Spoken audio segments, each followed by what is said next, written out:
Halo, salam sejahtera bagi kita semua. Nama saya Margareta Clara Bonaventura dengan nomor NIM 857311928 dari UPBJJ Bogor. Hari ini saya akan memaparkan tentang kerangka topik dan juga mempresentasikan dengan tema vaksin COVID-19. Silakan menonton, terima kasih. Salam sejahtera bagi kita semua. Yang saya hormati tutor bahasa Indonesia dan tutor kita semua Ibu Sipaliana. Dan yang saya hormati teman-teman tutor. Pertama-tama marilah kita panjatkan puji dan syukur kepada Tuhan Yang Maha Esa atas berkat dan rahmat-Nya kita dapat mempresentasikan hasil diskusi kita di forum ini. Dan perkenalkan, nama saya Margareta Clara Bonaventura dari UPBJJ Bogor, Prodi S1 PG PAUD. Mengenai situasi yang kita hadapi ini tidaklah mudah karena adanya COVID-19. Tetapi situasi ini dapat kita ringankan dengan pemberian vaksin COVID-19. Sebelumnya, apa sih yang dimaksud dengan vaksin COVID-19? Vaksinisasi COVID-19 merupakan salah satu upaya pemerintah Indonesia dalam menangani masalah COVID-19. Vaksinisasi COVID-19 bertujuan untuk menciptakan kekebalan kelompok agar masyarakat lebih produktif dalam menjalankan aktivitas kesehariannya. Kandungan yang terdapat dalam vaksin COVID-19 terdiri dari bahan aktif dalam suntikan adalah potongan materi genetik virus yang disebut messenger RNA. Ini bertindak sebagai kantong pelubang genetik bagi tubuh untuk mempelajari cara melawan protein yang membantu COVID-19 menyerang sel. Campuran gula, garam, lemak melindungi kantong tinju metaforis dan memungkinkan pemberian vaksin melalui injeksi intramuskular. Adapun bahan-bahan dalam vaksin COVID-19. Yang pertama adalah RNA, yaitu pembawa pesan yang dimodifikasi nukleosida yang mengkodekan glikoprotein lonjakan virus dari SARA CoV2. Inilah yang membuat suntikan bekerja. Yang kedua ada lipid, yang ketiga ada potasium klorida, yang keempat ada kalium fosfat monobasic, yang kelima ada natrium klorida, yang keenam ada natrium fosfat dihidrat dibasa, yang ketujuh ada sukrosa. Vaksinisasi COVID-19 itu pun ada tujuannya. Yang pertama, membentuk kekebalan kelompok. Yang kedua, menurunkan kesakitan dan kematian akibat COVID-19. Yang ketiga, melindungi dan memperkuat sistem kesehatan secara menyeluruh, khususnya lembaga dan institusi kesehatan yang menjadi garda depan pelayanan masyarakat. Yang keempat, yaitu menjaga produktivitas serta meminimalkan dampak sosial dan juga ekonomi.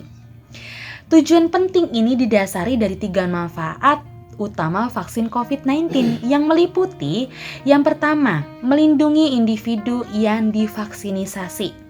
Yang kedua, membentuk kekebalan kelompok. Ini maksudnya terutama jika jumlah orang yang divaksinisasi dalam masyarakat berada dalam jumlah cukup sekitar 70%. Yang ketiga, melindungi lintas kelompok dengan memberikan vaksin pada kelompok usia tertentu sebagai upaya membatasi penularan pada kelompok lainnya. Program vaksinisasi ini dilakukan di Indonesia pada tanggal 13 Januari 2021 di Jakarta. Dan orang pertama yang melakukan vaksin yaitu Bapak Presiden kita, yaitu Pak Joko Widodo. Adapun tahapan vaksinisasi yaitu ada 4 tahap.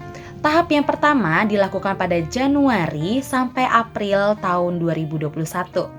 Sasaran vaksinisasi COVID-19 tahap 1 antara lain tenaga kesehatan, asisten tenaga kesehatan, tenaga penunjang serta mahasiswa yang sedang menjalani pendidikan profesi kedokteran yang bekerja pada fasilitas pelayanan kesehatan.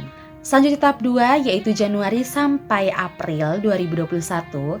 Sasarannya yaitu yang pertama petugas pelayanan publik yaitu Tentara Nasional Indonesia atau Kepolisian Negara Republik Indonesia, aparat hukum dan petugas pelayanan publik lainnya yang meliputi petugas di bandara, pelabuhan, stasiun, terminal, perbankan, perusahaan listrik negara dan perusahaan daerah air minum, serta petugas lain yang secara tidak langsung atau secara langsung memberikan pelayanan kepada masyarakat. Yang kedua yaitu kelompok usia lanjut lebih dari 60 tahun. Selanjutnya, tahap yang ketiga dari bulan April sampai Maret 2022 itu adalah tahap 3 yang menyasar masyarakat rentan dari aspek geospasial, sosial, dan ekonomi. Selanjutnya tahap 4 April 2021 sampai Maret 2022.